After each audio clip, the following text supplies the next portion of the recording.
See right here, you gon' learn everything. Shout out to Steve Train. Jump on the Steve Train. We real estate disruptors. See, we real estate disruptors. Can't nobody touch us. And yeah, we about to give you game. Shout out to Steve Train. Real estate disruptors. They cannot touch us. And yeah, we about to give you game. Shout out to Steve Train. Jump on the Steve Train.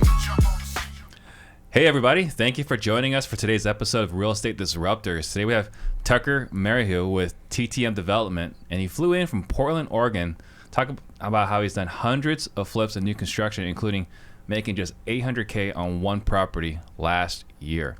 If this is your first time tuning in, I'm Steve Trang, founder of the Offer Fast Homes app, the only MLS for off-market wholesale properties, and I'm on a mission to create 100 millionaires. If you guys have been following me on social media, then you know that we just finished building out a classroom. We're holding sales training and masterminds there. If you want to close more deals, please apply at disruptors.com to see if the class would be a good fit for you. If you get value today, please tag a friend below, share this episode right now. That way we can all grow together. And this is a live show, so please ask your questions for Tucker to answer. You ready? Let's do it. All right. So first question is, what got you into real estate? Well, let's dial back that time machine, shall we? Because we just dated ourselves on our pre-conversation here. So let's pretend it was 2002. And if anybody remembers, it was right after this thing called the dot-com bust, right? Mm-hmm. And there wasn't a whole lot of jobs available for people to get. And I had an apparel company in college that I thought for a while that was going to be, how I get rich, right? And this apparel company was going to take off, and it was going to be the thing we did after college. Well, it didn't. It imploded, and it wasn't really profitable. So I had to figure out. Well, everybody kind of drifted away, right? And I was left with a bank account with a few $100 in it and a little bit of leftover product. And so what do you do, right? Right. So initially I thought about maybe getting a job. That didn't really pan out for various reasons. Then there was this thing called a newspaper that we used to have back then. And there was this guy named Robert Allen, I think that it was, that had an ad in the paper. And I remember my mom sent it to me. She was like, you got to see this. The guy says he'll make you a millionaire in a year if you go to this, training, right?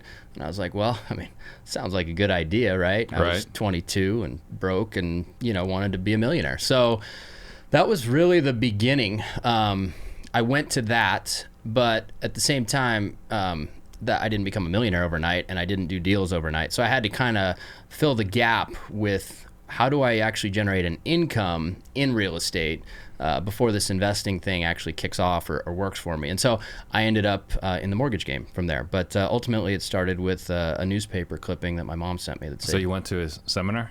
I went to a seminar, yeah.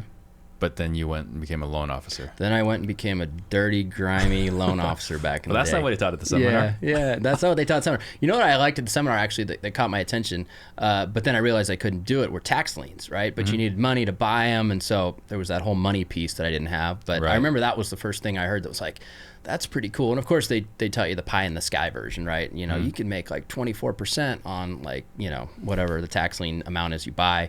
And I remember adding it up in my head, and I was like, man, that seems like a good idea. But there was that whole money thing in between. So what compelled you to go into being a loan officer? So the loan officer thing was also an ad in the paper, right? And so there was a place, I don't know if I should say the name because it might get me, I don't want to get sued putting this out into the world, but there was a place on the boulevard, McLaughlin Boulevard in Portland. It was actually in Milwaukee, and it was a big black building for anybody that's familiar with that area that's watching the show. And they put an ad out, and they basically, their model was recruit as many loan officers as they could, right? And so they thought, they basically ran a training facility in the back of their building, right? And so they'd train everybody up, and they thought that, everybody would finance basically their friends and family before they failed out of the business. And so you get like under 5 loans done, but they'd match you up with a mentor. That mentor would tell you need to jack your fees up, and then they'd get 50%. So it was like a 50% split for your first 5 deals. That's a very still common business model. Yeah, it was. Except for this place was filled with pimps, felons, drug, all kinds of, early mortgage days stuff, right? Yeah. So it was quite the learning experience on many fronts for me when I went there. But basically what happened is I responded to an ad. I went and got trained there. I stuck. I did my first 5 loans, and then I did a bunch more. And it was a challenging time because I was 22, 23, and I was trying to get people to entrust me to basically finance their biggest assets, right? And so it was a bit of an uphill slug, but I got it to stick, and I kind of made it through there. And eventually, I stayed there for like a year and a half, and then one of the good friends that I made there started his own company, which he started because we were kind of sick of what was going on there in terms of just all the extracurricular stuff. Well, his place, kind of like Wolf of Wall Street. Yeah, it was very Wolf of Wall Street. I mean, there are so many stories I could tell. There was one time, there was a guy whose wife was a processor for the company, right? And they were kind of on the fritz, so that processor decided to have a relationship with another loan officer there. And this guy named Larry Capri, who was the soon-to-be ex-husband of this processor, flipped out, and he got a gun, and he sat across the street on this grassy knoll, and he had the high-powered rifle pointed at the shop. And I remember walking up front, and somebody grabbed me. They're like, "Larry's across the street with a rifle, dive!" And so we all dove on the ground. Cops came, and Larry went to jail for a long time. But yeah, it was very Wolf of Wall Street. That's just one of the stories. It's crazy that he did that, but there were a lot of other stuff too that was more drugs and party and all that. So it was an interesting experience. So my buddy John started his own company, and he wanted to kind of leave some of that behind. Unfortunately, his company ultimately turned into a smaller version of that, and so I was there for a while, and he was a good guy, and there's nothing bad to say about him. It just, it was just kind of the nature of the beast back then for those companies. It's just what they were. Yeah. So then I started my own company about a year and a half later, and so that was like 2006-ish, and so TTM Finance was my first real estate company that I had of my own, and that was a mortgage company. We were licensed in Oregon and Washington, and so I had, I don't know, maybe 8 or 10 loan officers that worked for me, and I kind of ran this company, and that was my first adventure into the world of managing people, right? Before, it was just about sales and making money, and it was still about sales and making money, but now I had audits and license and management and overhead and all these things. And so, I was in my mid to late 20s and basically just kind of blind man in a dark room trying to figure out how to run this thing called a business while I was in this world of real estate. So that was how I started. And then from there, I always had that draw towards the investing side. And when I first got into the mortgage business, I bought my first house within 3 months. And back then, it was crazy to think about it, but you could get 100% financing if you had a 700 credit score, right? I was 3 months out of college, working at a place for 3 months, didn't have to state length of employment. That was when a lot of people that don't know now, but I mean, it wasn't until like 2008 or 9, you could get your down payment as a concession. Yeah, you could. And there was even like real crazy stuff going on where like, I won't even go into it, but yeah, you could do all kinds of things. And so, I mean, now looking at it from a developer perspective, I was like, man, if we could get loans like that now to buy stuff that then we sit on and hold at these, relatively close to market rates before we develop it out, I mean, it'd be an amazing program. But they don't exist right now. Right. So, but that was back then. So 3 months into getting into the mortgage game, I bought my first house. And that was kind of my first taste of like the actual investment side. And I ended up selling that house about 2.5 years after buying it, and I made about $200,000, and that was just pure luck, really. I mean, I finished out the basement, I rented out a room down there, I rented out the main floor room. My mortgage payment was like $1,200 or $1,300 a month. I was bringing in $1,000 a month from rent, living for virtually free. It was a great deal. Yeah. But then the market went crazy, end of 04, 05, 06, and so I sold that place in 06 before the market started to collapse. Great timing. Very fortuitous timing. I got lucky there and made about $200,000. But that basically was kind of house money to kind of run with and kind of get into more flip stuff eventually moving forward. But that was kind of my stash that I could work from. And I imagine you were killing it on the mortgage side. Yeah, we were doing good in the mortgage side too. And then there was a day, August 2007, when... Oh, it's not dramatic at all. You remember the exact day. Yeah, I still remember the office I was sitting in, which at our old space, wood paneling all around it, and I was talking to somebody like I was talking to this. My phone kept ringing, and it was all the wholesale banks we were hooked up with, and it was like call after call of, we're freezing your pipeline, we can't fund these loans. Well, do you know when you can? Don't know. And then, there used to be a site called, I think it was like mortgageimplosion.com, which showed like all the banks that were going out. Like once New Century went out of business, it was like, oh my God, because they own the subprime world. And like they had so much That was money. before Lehman Brothers went down. Before, yeah.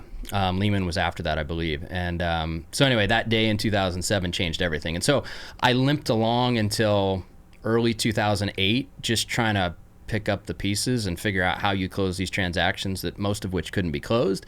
But by the time early 2008 came around, I was like, man, this business is just not fun anymore, and for a variety of reasons. And so ultimately it was a blessing in disguise, because we were doing well on the mortgage side. And so it's, as you know, like running multiple businesses, it's hard to step away from one that's paying you to go full bore into another one that's not built out yet, right? And so it was, although I wanted to, it was very difficult to step away from that and do it and change the heading of the ship and go purely into the house flipping world, which back then I wasn't going to be a developer and build houses. I just wanted to flip houses.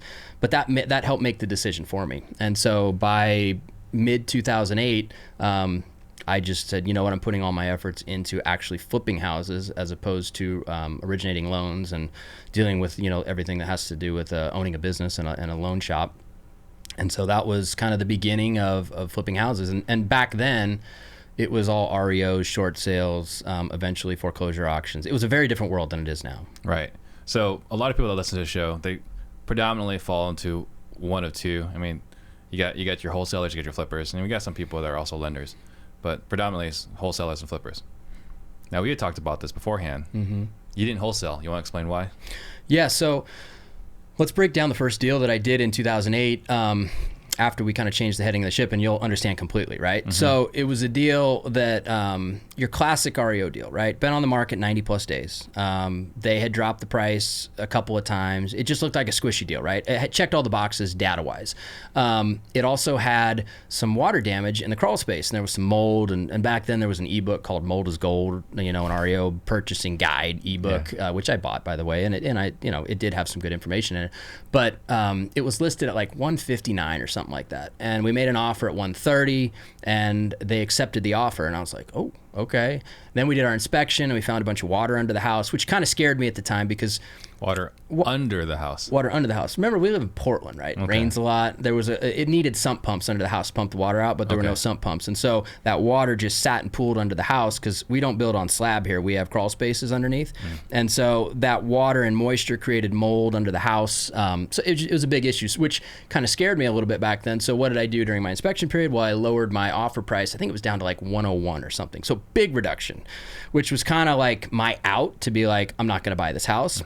And then I still remember I was walking out of Club Sport, which is where I'd go play hoops, and I got a text message back then, which it was kind of new, but you could get text messages back then from my agent. He was like, they took it. And I was like excited and kind of scared at the same time, right? Because it was like, okay, I guess we're going to do this one, right? And so the first thing that I did... And this is the first flip. The first flip post stepping away from the mortgage company, right? Yeah. And so the first thing that I did was like, well, we got an amazing deal. I could wholesale it, right? So I put up ads. I called everybody I knew. Nobody was buying.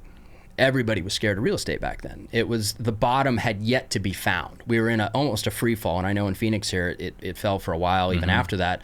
But we were in a free fall in terms of people's perception of the market. And even though in Portland we didn't really fall much farther than where we were right then, people's perception was that they didn't know where the bottom was. And so nobody wanted to buy. And so that's what we found. It was like, okay, we have a great product here at a great wholesale price, but the market disappeared. And so that forced us into, or me, into basically putting up my own money, because, by the way, hard money companies weren't really around back then either, in Portland anyway. The first one in Portland is a good friend of mine now, but it didn't start till later in 2009. And so I was like, well, I got 160 grand in the bank. I'm going to fund it. Let's do it. So you self-funded your own deal. Yeah, I self-funded my own deal. And we ended up rehabbing it in about 2 months, I think. Put it on the market at 199, and we ended up selling it like a week later. And that was proof of concept that the retail market was actually fairly strong for entry-level turnkey product when the wholesale market was non-existent. Yeah, got it. So then after that deal, then what? So then after that, it was kind of the proof of concept of, okay, we know how to buy REOs, right? And so we just started combing the RMLS or the MLS, whatever you want to call it, and basically looking for REOs that were beat up, like the people left pissed, right? punched holes in the walls, ripped doors off. There was all kinds of stuff that happened back then. It was crazy, right? Yeah, missing kitchens, hammer every inch throughout the house. Yeah, spray painting lovely obscenities all over the walls on their way out. So we'd look for stuff on market that had been sitting for a while, and usually about 90 days was kind of the threshold that we determined where the banks would get pretty squishy. If you offered before that, you'd play a lot of back and forth and you'd never really get your price. So we scanned the MLS and we offered on everything that looked beat up, been on the market 90 plus days. I also got to know every REO agent in town that was like a bigger player. There was some one-off people, but there was probably 5 or 6 that listed most of the inventory.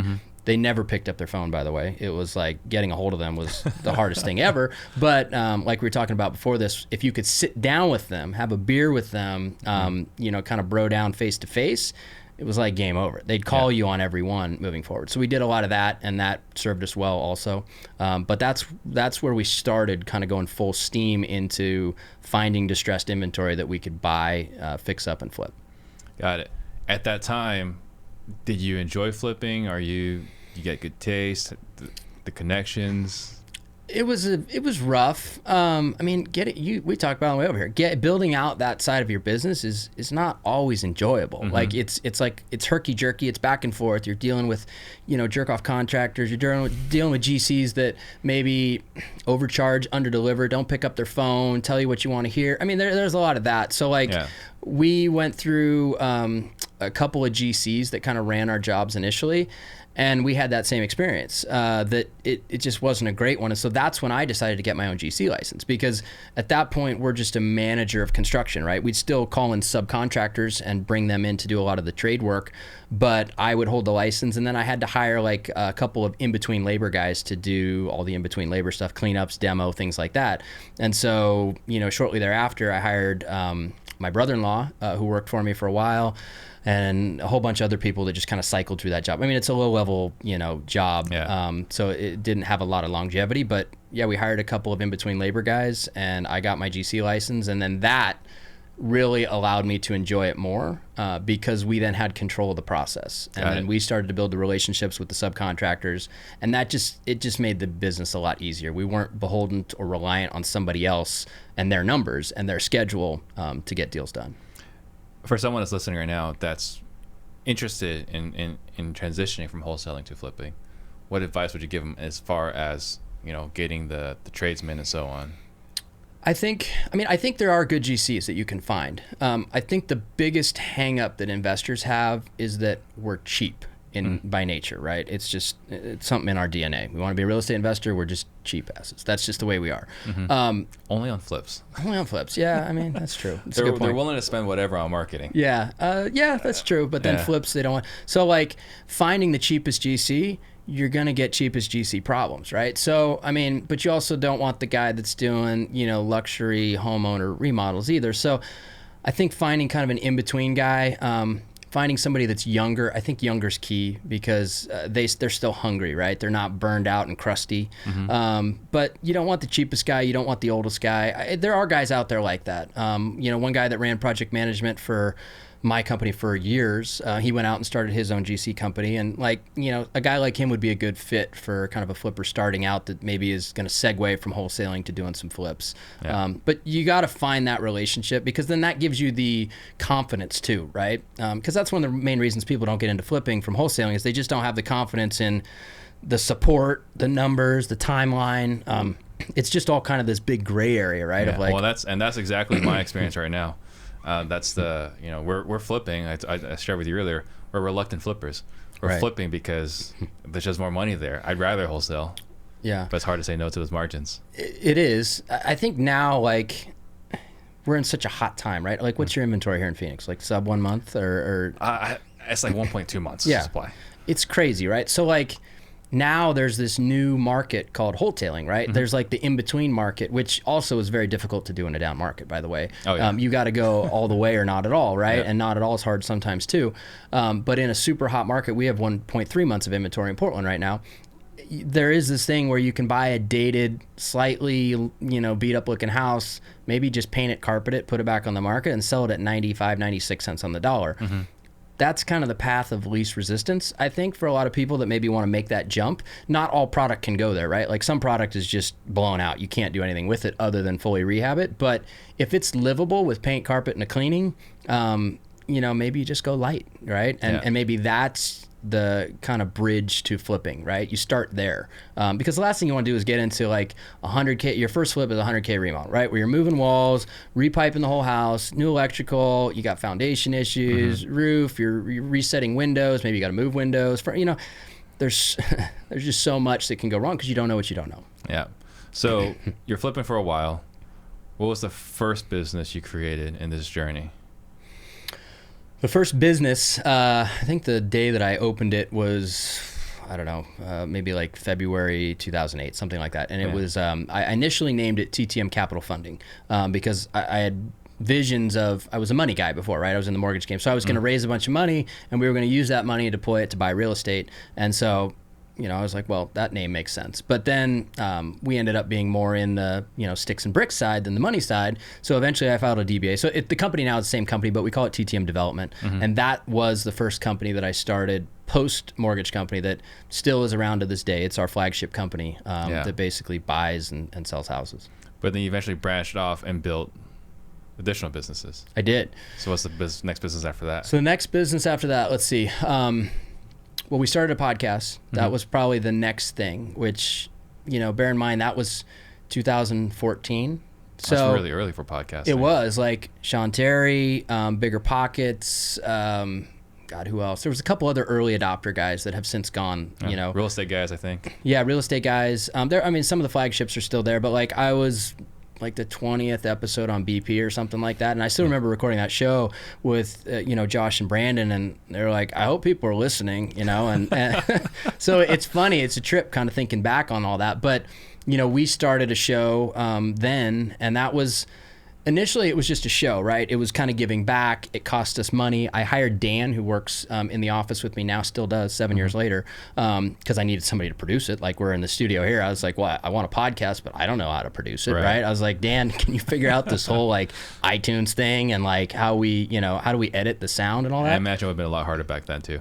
It was difficult. But he did a great job. And so that was not a business initially, but it was us creating content, right? And so we did that, and then it basically acted like a business, though, because it costed money and needed human capital and needed skill sets. And then we created an online mastermind group that was attached to that, and that was our first business, kind of attached to the content and education side, which was nice because it helped backfill a lot of the costs of production. But then we also, we were able to build that, and it's still around today, and it hovers around 125 members, something like that. So that was the next business attached to a business, right? It's kind of funny because we were talking about earlier, 3 of you people in your program are also in my program. Yeah. There's a lot of cross-pollination in this business, a lot. Yeah. Okay, so then after that? Let's see, after that, so a lot of what we did to find deals post like REO world was basically driving neighborhoods, right? And that was...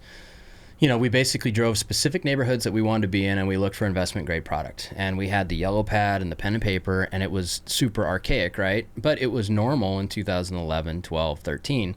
And then in 14, we came up with this idea, which seemed like crazy at the time. Could you even do it? Which was building out what is now our Driving for Dollars app, right? Which, there's obviously a lot of people in the marketplace that have similar technologies now, but that was 14. So, we had the first idea, we did it. There's obviously guys that, have done it as well, and props to them, but like that was us actually doing it. And like, this sucks. Like I got to hire somebody then to look up these properties and organize them after I do it. So that was a long process back then to figure out the tech side of it, the build out. We hired some really terrible developers that we paid a lot of money. So this is 2014 though? 14 and 15, yeah. Yeah, so it's crazy. So you had a Driving for Dollars app. Yeah. Wow. Yeah, we tested it within our mastermind in 2015. Yeah. And it was like herky-jerky, and like I still remember like whiteboarding out, okay, like here's the API, here's the data place that we got to pull it from, here's the request, here's the calls, and we drew it all out, and they were like, that's pretty wild. But now it's like nothing, right? Yeah. Like it's crazy to see how much that data is, or how that process and technologies change. So then that was kind of a herky-jerky process, and eventually we got it to market in 16 for the masses, and then it's been kind of a progress ever since, just improving it and making it better and whatnot. But that was the next business on top of a business on top of a business. Yeah, and I'm hoping the listeners are bearing with me. I'm asking these questions selfishly because I'm kind of going through the similar journey. Yeah, it was challenging, right? Because I've said this before. We were real estate guys entering a tech world. Mm-hmm. We weren't tech guys entering a real estate world. And everybody knows real estate guys are not tech savvy, right? Mm-hmm. I mean, we need help with everything. And we've gotten way better over the years, don't get me wrong. But it was really challenging to find the right help, the right people, the right developers, all those things. And so it's been a hell of a journey. I mean, building that from scratch multiple times over to, obviously having, lots of people that use it all over the country now today. And we still use it every month in our own business. I mean, during Corona, when the initial lockdowns, I was like, we got to redo all our lists, right? We got some idle time here. People were, freaking out and nobody's letting us into their houses. So for a month, we redrove all of our areas, redid all of our own lists. Yeah. That's awesome. So then after the app, the next thing that we started was our local show. So I was driving in my car one day and I was listening to another podcast, and I don't know if many of you guys listening, wherever you kind of have your like flow moments, right? Where like, I don't usually have them in the office, right? Because you're dealing with putting out distractions, right? Nowadays, whatever it is, right? Social media, employees, whatever. And I was driving and I listened to this guy and he was like, he was thinking about doing a local show, but I don't think he ever did it. And I was like, a local show? That's a good idea. Mm-hmm. And I was thinking to myself, I was like, well, I could do it, but I'm already the host of one show. It'd be pretty narcissistic of me to want to just host two shows completely. But it's also difficult because then I'd be the only one marketing it. I was like, who else is equally narcissistic that could be good behind a microphone that I could get, that I know well, right? And I was like, I got just the guy. Yeah. And anyway, he's a really nice guy. I'm just playing. But he's been my co-host ever since, and he's one of the biggest realtors in Portland and one of the owners of the biggest brokerage there in town as well. And he's been a fantastic co-host. And so that was our next venture into that world, where we basically have built out a community, or better brought the community together of real estate investors, agents, title companies, lenders, everybody, right? And so that's been a really cool platform to do that. And then that, although it doesn't pay us to do the shows, it's furthered our brand, similar to a lot of stuff that you do here. Yeah. And so, everybody knows who we are now. They know TTM in Portland. And they know me because of that, and obviously the product that we put to market as well. But that's been a great connector. Before we continue, what are the name of those two podcasts or shows? The Portland Real Estate Podcast is the local show, and then the national show that we've had, it's been our flagship show for 7 years. Is called the Real Dealz Podcast, and it's Dealz with a Z. Yeah. So I think everyone that's listening, there's plenty of opportunity if you're not in Portland to start your own real estate show in your market. I mean, when I had Brandon Turner on my show a few months ago, he was like, I'm starting a Maui one, right? So like, if it passes the sniff test with Brandon, it should pass the sniff test for you guys, right? It's a great, but beyond that, it's fantastic, because that's, in my opinion, everybody wants to start a show because they want it to be huge, right? They want the whole world to listen. And that's good. I mean, everybody wants to be the next Joe Rogan, but at the same time, there's a lot of value in the niches, right? The niche shows can be very valuable in meeting people, networking, doing business, right? And so local shows, there's a lot of need for that in a lot of markets, where you can be the connector, so to speak, of all the different parts of the real estate equation. Yep. And there's a guy in Salt Lake City, I can't remember his name right now. I want to say Rex or something. Shoot, I feel bad now. But he's done the same thing in Salt Lake City, where he knows like the mayor.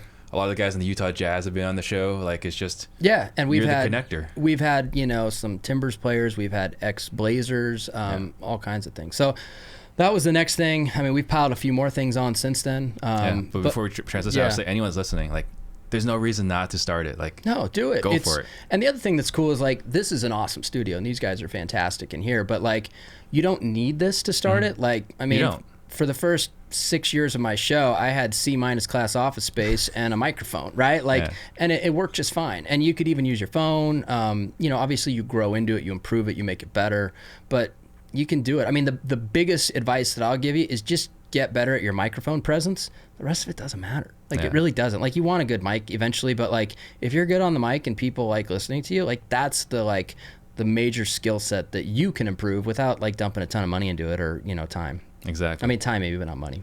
All right. So after real estate podcast or the Portland real estate show. So the next thing was, we've got our Deal Finders Academy, which is our online mastermind group. From there, that's a one-to-many type model, right? Where, I work with people as much as I can one-on-one, but it's a one-to-many model. That's the way it was based.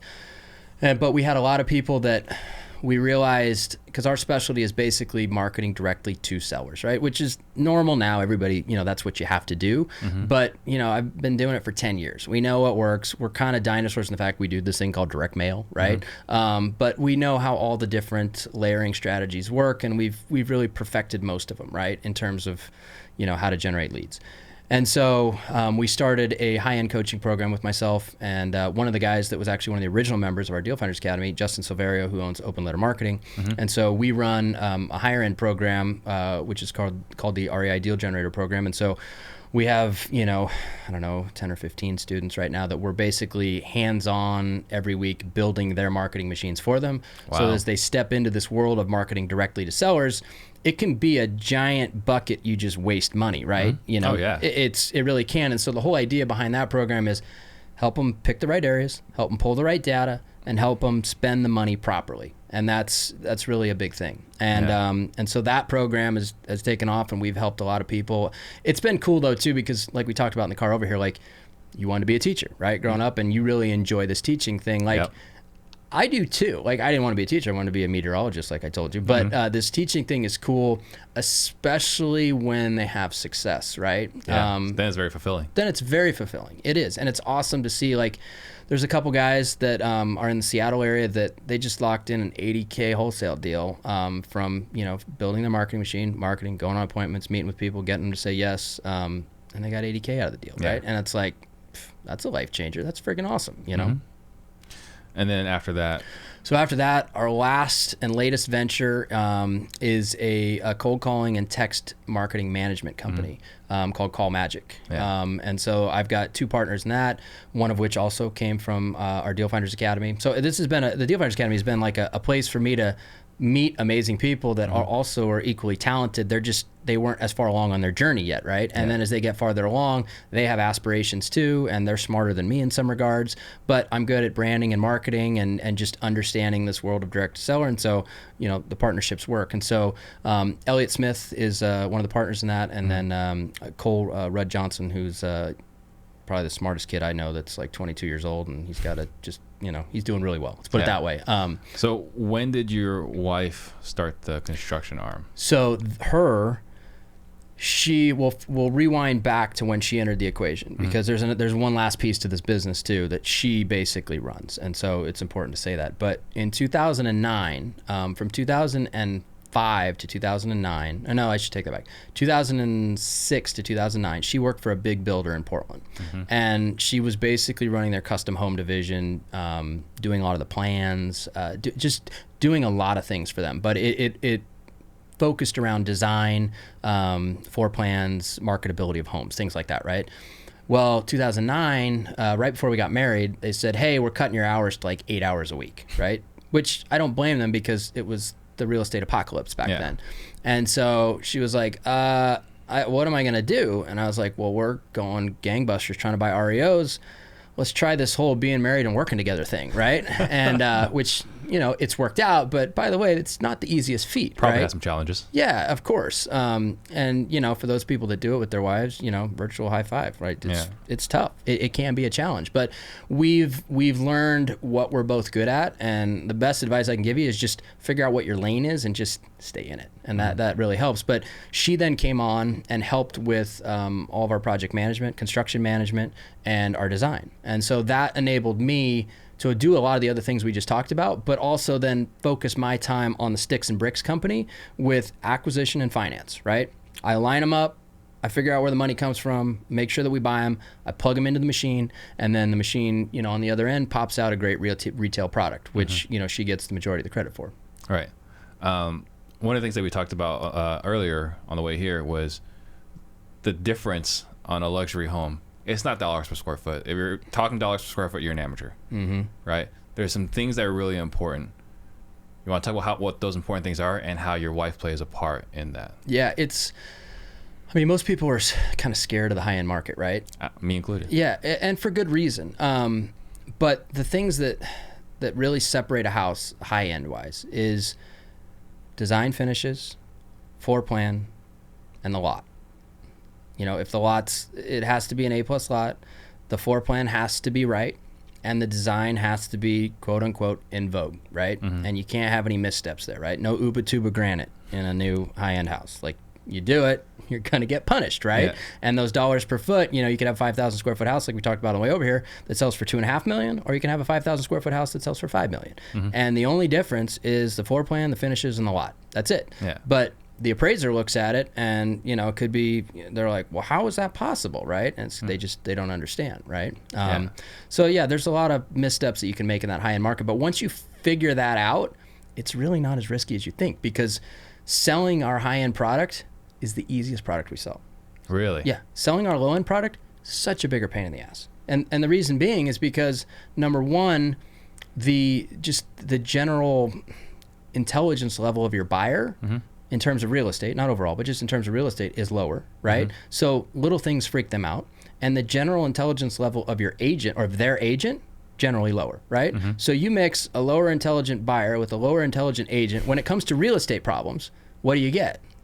Lots of drama. Lots of drama, right? Yeah. When you start selling to wealthy people with generally the top producing agents, more sophisticated agents, and they vouch for your product, it's so much easier. It is. And also I learned, and this was a flip we did in 2010 in Portland, in it was like mid 2010.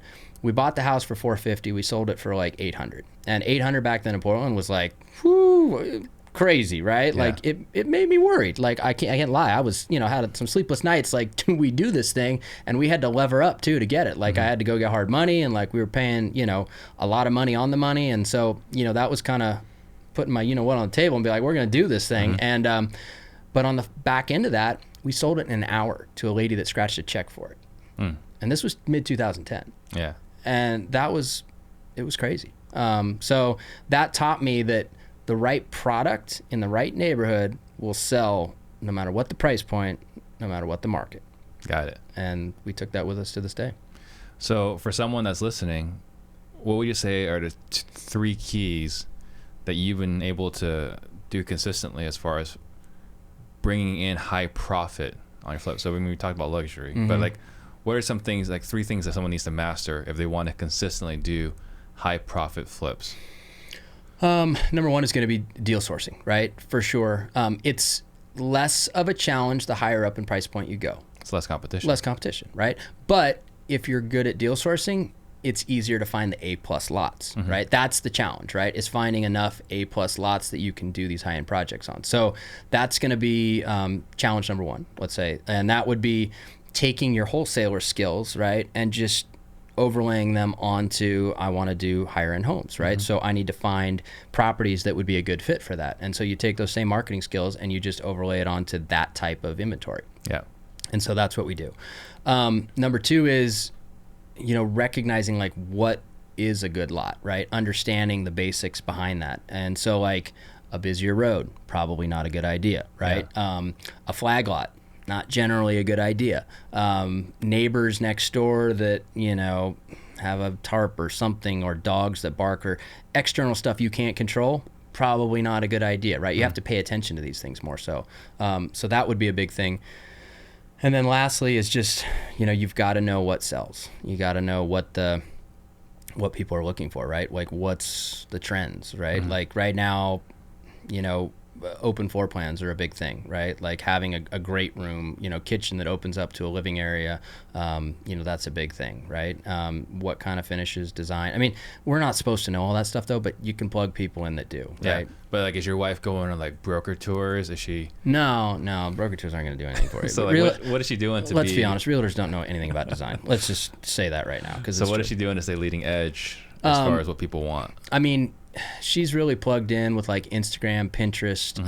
Like these days, you can follow other designers that are like amazing, right, at what they do, or they resonate with you. And so she follows a lot of other people to get inspiration from them, because that's really all design is, right? It's just taking what you've seen other people do that you like and then recreating it, and you just have to pick wisely. But nowadays, like, there's so many easy ways to find those things or those people, and to just basically review their content and say, wow, that's cool. And then you start seeing it over and over again. You're like, okay, that seems like it's a hit. It's trending, right? Like, there's a lot of stuff, like, for example, everybody probably knows the waterfall edge that people put on islands, right? In a kitchen, right? Well, that was a trending thing a few years ago, right? And then everybody did it. And so that's just an example. Got it. Yeah. My wife follows this lady. She's like, oh, we should do it like this. I was like, what are we even looking at right now? Yeah, trust me, it's an expensive rabbit hole. So you might want to go delete that app on her phone real quick. Yeah. Yeah, unsubscribe. Yeah. So then I think the other part too, the key to doing these flips, we don't really talk a lot about on the show, but you just brought up, is you got to be highly leveraged. Yeah. Or leveraged. So a lot of people don't want to do high-end flips. B, a lot of people don't want to fund high-end flips. This is true. So let's talk about that challenge. Yeah, that's a challenge. I will say this, like, we were going to do a deal before Corona hit, and funding got pulled. Yeah. And we were going to lever up. I went and raised $3 million from, not private money, but kind of, an in-between hard money and market rate company, which now rates are starting to come back down, but that market disappeared, right? Yeah. Like it just, they were gone, right?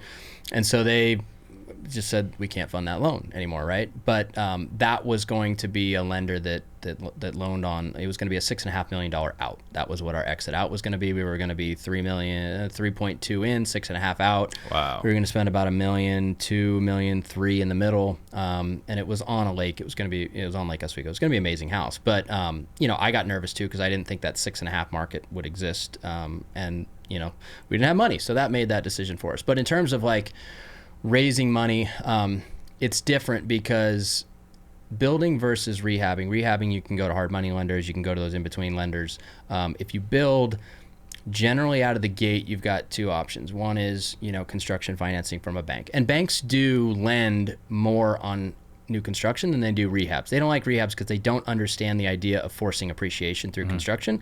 They do understand creating value through construction building homes, but not through rehabbing them. And it's this weird dynamic that I've never been able to wrap my head around, but it's just the way that it is. They got banking guidelines. Yeah, that's all it is. Exactly.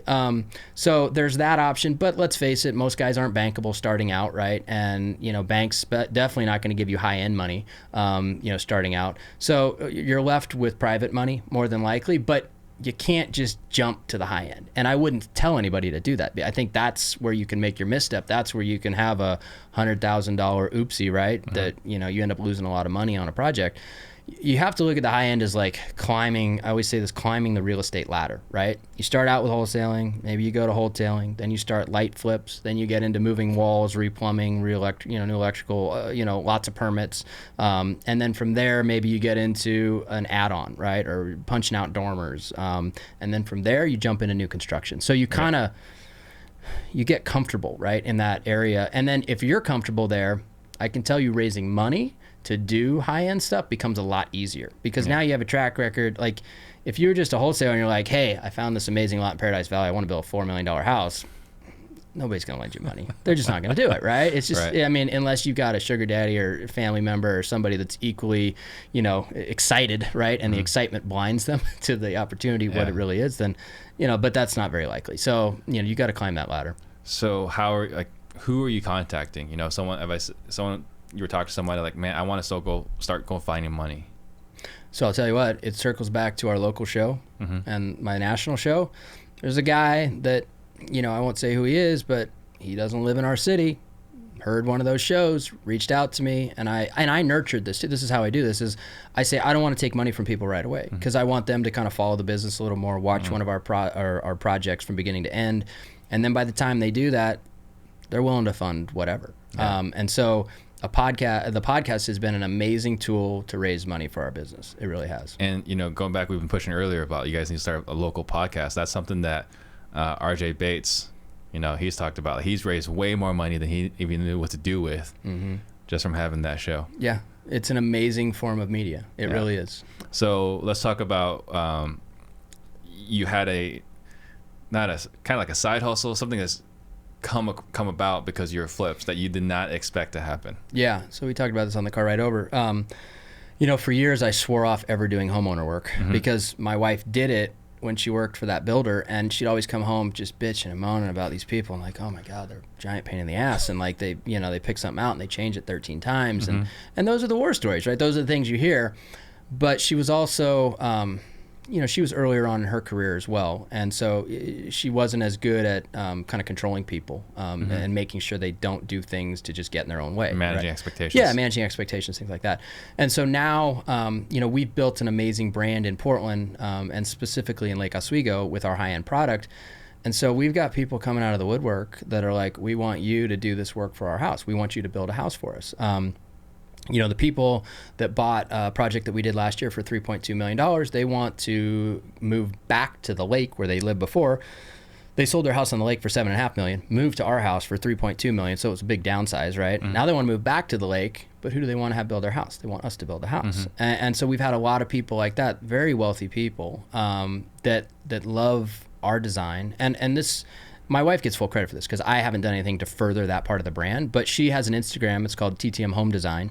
And so that medium has been a great way for her to daily put out content that's just purely the design side of our business, right? Nothing else, just the design side of our business. And so that's allowed people to not only see our stuff in person or hear about us through realtors in town, but then to see her on Instagram as well. So people that are moving to Portland, I mean, she has a lineup of people now reaching out to us saying, hey, we want you to do our work. And of course, we'll do the work for the stuff that's, higher margin, higher price point, just easier people to deal with, right? Like we talked about before.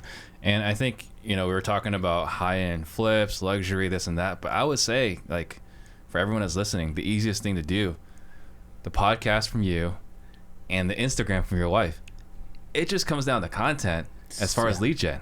Super easy, right? It's crazy. I mean, it's easy to say, it's harder to do. It's harder to execute. Yeah. Harder to execute, but like you don't need money to start a podcast. You don't need money to start posting design ideas on Instagram. No. Right? Yeah. It's crazy. Now, I will say this, you have to have stick-to-itiveness, just like in this podcast game, right? Like, what are you, 130 episodes in about today? Roughly. Like, we're 300 and whatever episodes in, and like I've seen a lot of guys fall off along the way. A lot of people start. Yeah, they start and they don't finish. You're one of those guys that you'll be going for a long time. I just know, right? But you've got that stick-to-itiveness. You have to have that. So like if you're gonna do it, just tell yourself you're gonna stick to it. It's like direct mail. Don't start unless you're gonna keep doing it. Yeah, exactly right. Don't stop. Don't stop. All right, so then let's talk about the big one, $800K. Yeah. What was that deal? So that was a direct mail deal. We'll break it down to how we found it because I think it goes back to what we talked about here. We marketed an area that was the highest value area around Portland, an area called Dunthorpe, and we basically targeted vacant land in Dunthorpe, and then we sent a direct mail campaign to them. Now, we sent the direct mail campaign a year and a half before we got a phone call, by the way. And so the individual that owned this lot, which there weren't many of them, so it wasn't an expensive campaign, but we did some specialty mailers, some things to kind of stand out and be memorable. The guy held on to the letter, and he died, and his son pulled the letter, called us. He said, I want $750,000 for this dirt. I'm going to, take it to market if we can't sell it before market.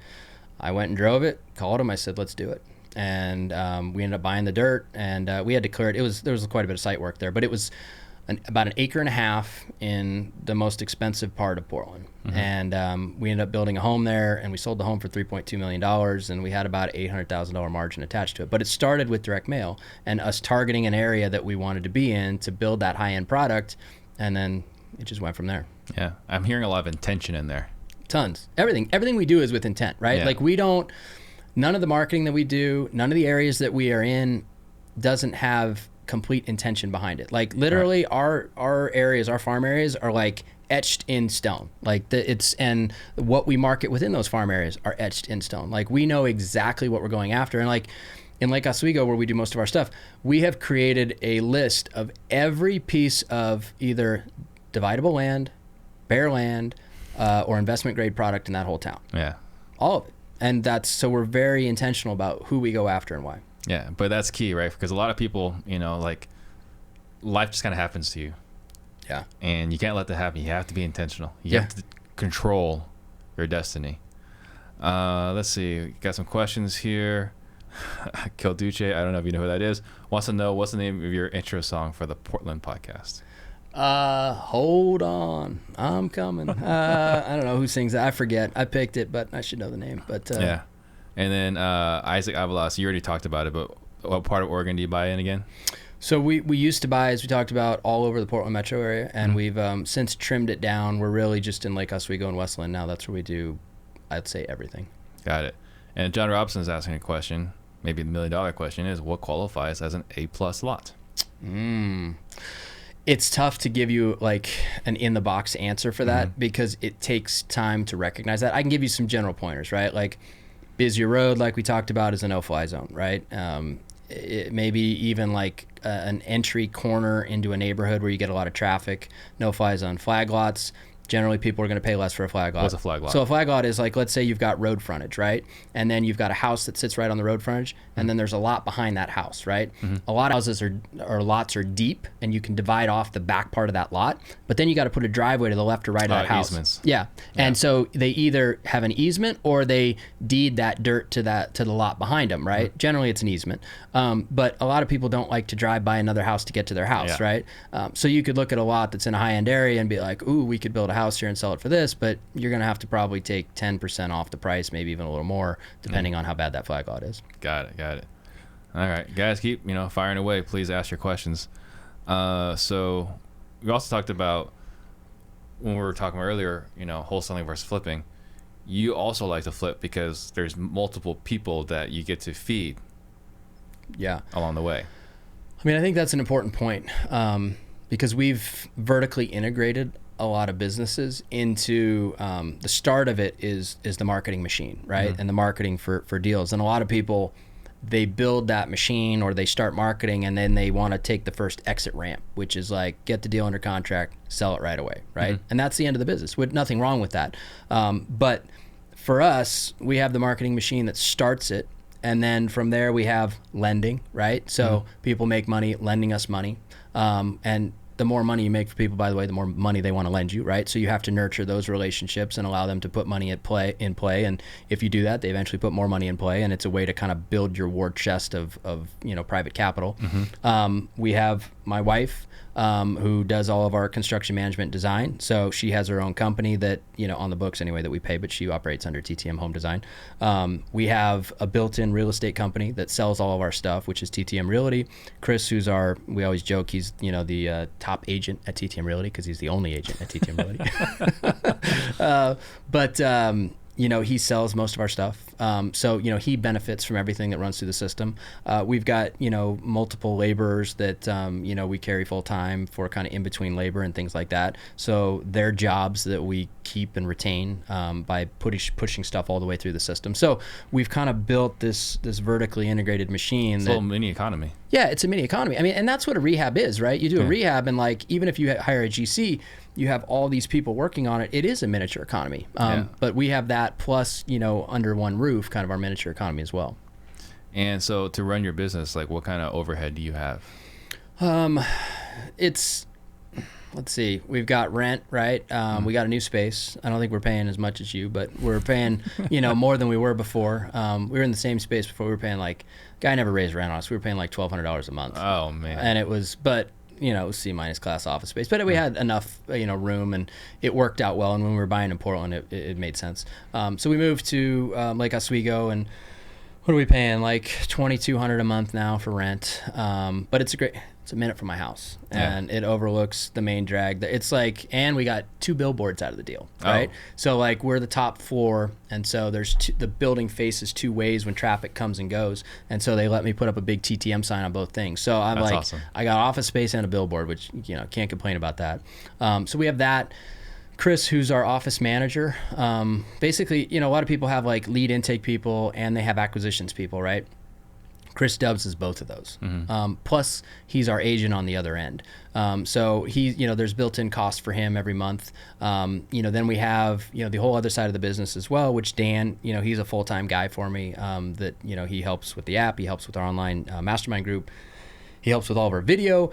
I mean, any videos you watch of us, any audio you hear, Dan has to touch it and bless it and make it pretty before it goes out. So there's a fair bit of overhead for sure, but we've also got a lot of continuity that we've built into the businesses, that we built to kind of help offset the stress of overhead, right? Yeah. But we're generally a pretty low overhead operation. Like overall, like ballpark? Ballpark, $10,000. That's really low. But that's before we're spending marketing costs, right? Yeah. So what are you in marketing? So marketing, our universe of people that we can market to is fairly small now, but we're probably in the $2,000 to $3,000 a month range. Wow, also really low. Yeah, also really low. Yeah. So let's talk about, I see some stuff that you post. There's a lake, some trees. What's that? What's going on there? So that's Lake Oswego, right? Okay. Waterfront real estate, baby. That's that's water and views is a great way to insulate prices from major declines or less demand, right? But that's for you. That's a plan. I live in Lake Oswego. I have for and that's something we haven't touched on. But I built the last 3 houses we lived in. Mm-hmm. We find the land, we build the house. I buy it from the business at cost. We move into it for 2 or 3 years, and then we sell it. And then we move into the next one, and we do that over and over again. And those are my favorite years because you make up to $500,000 tax free, which is basically like making $1 million in Oregon, and being taxed. Yeah. But we've been doing that and kind of moving around Lake Oswego for the last. I've been in there for 12 years now. So that's awesome. Another way to build wealth, tax free. Yeah, it's the house hack before the house hack. Except we build them now because the margins are bigger on the other end when you sell them. That's incredible. Yeah. Let's see what else is there. How does a wholesaler find a developer like you to get your buy box? Like how would a wholesaler find someone like you? Well, here's the thing. Most developers and builders need you, right? Most of them don't have a marketing machine. I would say virtually all of them. We're a very niche hybrid company in that we have a marketing machine. Most of them don't. They need you as bad as you need them. We're pretty easy to find, right? We have a big brand, an online presence. If you're doing D for D or driving for dollars, you go drive around these neighborhoods, you're going to see who's building in those neighborhoods, right? Just, call them up, talk to them. They'll tell you exactly like how much they're buying lots for in those areas. And then all you got to do is go find the crappy houses that you can pay them market value for the square footage of that house. And it's really undervalued compared to the value of the dirt. Make the money in the middle, connect the dots. There you go. So Claudio wants to know, at what kind of discount does it make sense to acquire a wholesale deal for a home in the $1 million plus range? So I guess probably the question is, maybe an ARV, some sort of formula. Cost of capital is such a big part of that as you go up, but it really depends on how much work is going to be needed. It varies so much, but generally you want to we try and hold at least a 20% margin on the sell, right? So whatever we're in it by, construction, selling costs, we try and hold at least a 20% margin, and most of our stuff is closer to 30, but 20 is a minimum for us. It's really big. Yeah, but there's less people playing in that world, right? Yeah. And that's why we're there. I know, but it's 20% of a bigger number. It is, like we talked about in car earlier. 20% of a lot is a lot, right? Yeah. And most guys are shooting for like 9% of a smaller number. Yeah, which is crazy to me. But eventually everybody kind of graduates to wanting to do more, bigger numbers. And Isaac wants to know, how's the market in Bend and Tigard? So Bend is I love Bend. It's been, if I was going to move from Portland, which I may, Bend is very high on the list. Paradise Valley is also very high on the list. After spending some time there and probably some parts of Scottsdale. But Bend it's an awesome place. But it got hit real hard, just like Phoenix in the real estate apocalypse. Yeah. And the reason being is because it didn't have enough economy, right? It was based on tourism. There wasn't a lot of real jobs there, a lot of real high-paying jobs. Now it's changed a lot. There's a lot of companies that have hubs there, that have remote workers there, that are much higher paid people that love the lifestyle of living there. And so that town has grown up a lot. And so I think that, inevitably we're going to go through a market cycle. Market will soften. I don't think it's going to soften there nearly as much as it did before. So I think it's a pretty well-protected market. And if you ever go there, it's an amazing place. It's 20 minutes to Mount Bachelor, and it's high desert. It's sunshine and snow. And you got the Deschutes River. It runs right through downtown, tons of breweries. It's tough to say you don't like Bend. That's for sure. Yeah, very cool. And then Bernard Mack wants to know, he bought your flipping teardowns product. Do you think that strategy still works in this market? If not, what tweaks would you need to make? It works. When we first came out with that, it was probably 3 or 4 years ago, Bernard. And the only difference was there was just less competition, right? That's really what it comes down to. And the other thing is back then, owners of property weren't quite as privy to what their dirt was worth. They only knew what their house was worth. And so the biggest opportunity zones with flipping teardowns, I always equate it to like a baseball game, right? At what inning is that market in, right? And as you get closer to 7, 8, 9, the owners realize that the value of the dirt has eclipsed the value of their structure. When you're in the earlier innings, which is basically gentrification, improvement of areas, a lot of owners don't know that. And so if you can buy based on the structure value, not on the dirt value, that's where the most opportunity is. And so to answer your question, it's more difficult than it was across the board, no question. But if you can identify those areas that are in the earlier innings, because there's always areas in those earlier innings, that's where the most opportunity is for you to market for those types of product. Justin Baker says hi. What's up, Justin? So along your journey, do you have a favorite, best, or most interesting failure?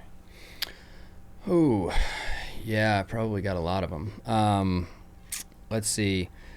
Most interesting failure, getting to know this tech world, building out app has been like, I don't even know if it's interesting, but I mean, we dropped 70 grand on a real shithead developer that it was like, oh my God, we just spent $70,000 and this guy delivered us crap. Like that one hurt. Like it was, I still remember you remember moments in life, right? And that was one of the moments that I was like, we got to rebuild this whole thing, right? And it's like building out a really nice kitchen with a crappy contractor. Yeah. You have to tear it all down. Yeah. You can't Same fix thing. it. Yeah. Same thing. There was another failure that I had that it turned into a good moment, right? Which I think is important to say those too. The first new construction home we ever did, I bought a house that we were going to rehab. And the foundation, it had major foundation problems. And we got a bid to fix the foundation problems. And we had to put like 18 piers in the ground. And this was like 2010, 2011. And I was thinking to myself, I was like, well, besides the fact that the bid was just egregiously priced, I mean, it was like, oh my God, like there goes all our profit and we're losing money, right? I was like, now we got to sell a house that has 18 piers in the ground in 2010, 2011. Like that seems like a tall order. Like that might be tough to get somebody to sign off on that and say, it's okay. Nowadays it's a little different, but then, it's challenging. So I made the decision back then. I basically failed at buying the house, right? I paid too much for the house. And so I was like, well, what can we do? I was like, well, we could knock it down and we could try and build a new house there, but now we're going to be trying to enter the market at a whole new price point. And so I failed at not buying that house for cheap enough to flip that house. But it ended up being kind of a great inflection point in the company because it forced me then to go down the path of building new construction. And so we ended up putting that house out, I think at like $650,000, $700,000, which then again, it was super expensive for that area. That same house sold for like $900 2 years ago. So the area's changed a lot since then, but that was a failure moment that actually, they say you learn or you earn, right? And so that one I actually earned and I learned, but that was a failure moment that I turned into something positive. What's your biggest struggle right now? Biggest struggle right now is probably how do you have 6 different balls in the air, right? How do you run multiple businesses? I mean, we talked about this on the way over too. Like, we had a lot of really good conversation, but one of them was, people want to get into the coaching model, right? Because it sounds great. And we can make all this money and, gurus have Lambos and, all that, right? Which I drive a Tacoma and I love it, right? But, some guys they can afford it. But here's the thing. You start that business, you have to make sure it's a good business, right? You have to service it. You have to service it. And you have to have client retention and client success. And that's a lot of work. Like, you can't you can be good at the marketing side of it. And I've seen a lot of guys come and go, right? In the coaching game because they're really good marketers, terrible business owners or terrible, at client retention and client servicing. And then they get a bad rap and then they, disappear, and that's the way it works.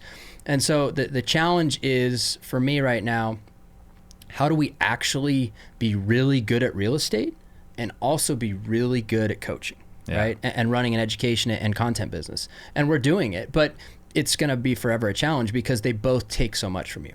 Yeah. They're both full-time businesses. Yeah. And then on the flip side of that, what is your superpower? the fact that I can do a lot of things.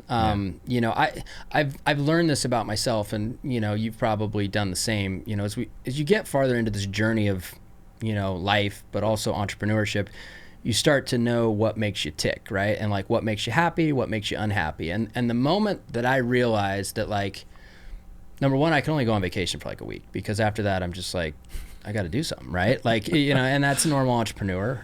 Yeah, my wife hates that about me. Yeah. Like 3 days max. Yeah, 3 days. And really it's 3 days, right? 3 days in Cabo, and like, I want to get back home, you know? Like, it's been fun. I had a good time, but like, it's time to get back and do something. And so I'm a builder, right? I have to be building something, whatever that is. I can't just sit idle. And so my happiest time, for me to be the happiest, I think this is a good life lesson for everybody, right? I think the most unhappy people are idle people, right? Mm-hmm. And so building something, whatever it is what makes me happy. And so that's why we've piled on all these other businesses, but I am good at juggling them and putting adequate time into all of them and making them all good businesses. But that also gives me a lot of enjoyment, right? Like that's where I get my most happiness from, you know, at least on the professional side. Yeah, we need to get you like a master builder shirt from like the Lego movie. Yeah, although I know you could scratch it out and write something else on there if you really want it to be funny, but yeah. Is there a book you've gifted more than any other? Yeah, there's one that I always talk about, which I think is super important. It gets said a lot, but it's really the secret to the real estate business. It's a secret to life, really, which is how to win friends and influence people, mm-hmm. right? It's especially in the real estate business if you're going direct to seller, right? Because we're in a world, if you have agents in the middle, it removes the human element, right? It's just purely numbers, and you know, getting to know somebody is irrelevant. But as you go meet with people and you put deals together directly with homeowners, the human element is very much alive. And so figuring out how to connect with people, how to get them to know, like, and trust you. Like, for example, before I left here to come, you know, the last phone call that I had Monday night before I hopped on the plane Tuesday morning was with a gal who owns a piece of property on Lake Oswego. She's owned it for 60 years, right? And like, to buy property on the water is like, they rarely ever come up for sale, right? Mm-hmm. Especially these old time ones that are redevelopment plays. Like, everybody will buy them, nobody can, and you just wait for people to die, and that's when the opportunity comes up, mm-hmm. right? But I went and met with this woman a couple weeks ago. I knew she wasn't quite ready to sell, but I went and met with her myself because I knew she wanted to meet with somebody that knew more about the property than just an acquisitions person I could send, right? Knew more about values, redevelopment, all that, which came through. But she had a problem. She didn't know, you know, they were building a house next door to her, and she had a property line issue, and she also didn't know if she had easement for the driveway that came to her house. And so I helped her solve those problems, right? And basically come to the conclusion she was wrong about the property line, which I knew she was, mm-hmm. and that she didn't have an easement for the driveway, right? Both of which confirmed the fact that she wants to sell. Mm-hmm. But she called on Monday before I left, and she's like, look, I've got, you know, all these agents that want to come over. They say they got people that want to buy it. But she's like, I talked to you. I like you. You seem to make this business really simple. You know, do you want to buy this house? And I was like, look, I'm going to see Steve. I'm going to Phoenix. I'll be back on Friday. I'll call you. We'll come sit down and we'll do it, or try and put something together, right? Yeah. And you know, that just goes back to the point of it's a people business, right? And so just knowing how to, I mean, this lady's 93. Like, it's not like she's in my friendship circle and like we hang out and, you know, row down. Like, but the skill set is just, you know, making people feel comfortable with you across the spectrum, right? And so I think that's the most important book, because it's just an overarching skill set of how to be good with people. Yeah, awesome. If anyone's got any teenage daughters, don't buy the one for teenage girls, or at least younger than teenage. Bought that one for my daughter. Yeah, that was a bad idea. No bueno, huh? Yeah. No, that's not a good one. Okay. Okay, so I'm gonna make a few quick announcements. I'll let you think about some last thoughts. Guys, if you guys got value, please like, subscribe, share, or comment. That helps me get these videos in front of more people, right? It's the algorithms. I wouldn't ask you guys to do it if it didn't help more people. And like I said, we got that classroom built out. Tucker got to check it out a moment ago. If you guys want to come to our next class, apply at disruptors.com. And next week, we've got Tyler Austin coming in from Florida. So tune in, same time, Wednesday, 2 o'clock Pacific, 5 o'clock Eastern. Last thoughts. Last thoughts. It's a weird world we live in this year. It's a weird world. Yeah. It's a weird world. And I feel like, you know, with Billy May, it's like, but wait. But wait, there's more. There's more. Yeah, just wait. We're not done yet, folks. Yeah. Keep an eye on that news. Watch Portland. Yeah. But, and if someone wanted to get a hold of you, what's the best way for them to do that? Let's see, best way. Obviously, you can check out my show, or the Real Dealz podcast for most of the people that are listening. If you're local, you can check out the local show, which is the Portland Real Estate Podcast. You can find me on social. That's a good way also. I answer most people that message me just because, you're nice enough to send me a message and you watch the content or whatever. I'll try and answer you. Yeah. Facebook, Instagram, just search my name. You can find me. But I'm pretty easy to find. You can track me down if you want to. Awesome. Very cool. And then Tucker didn't say this, but he probably meant to say this, was that the episode that we did together is probably his best episode. Absolutely. I think it had the most downloads. Yeah. All right. Thank you guys for watching. Thank you. Thank you much. It was a pleasure. Appreciate you having me.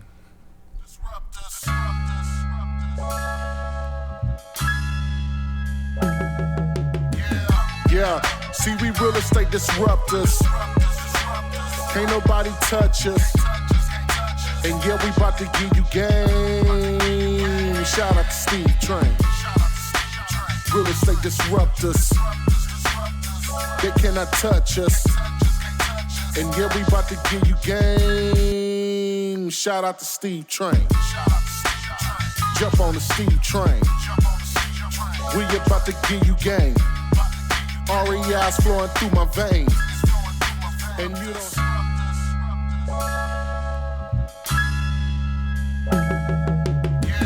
Yeah, see, we real estate disruptors.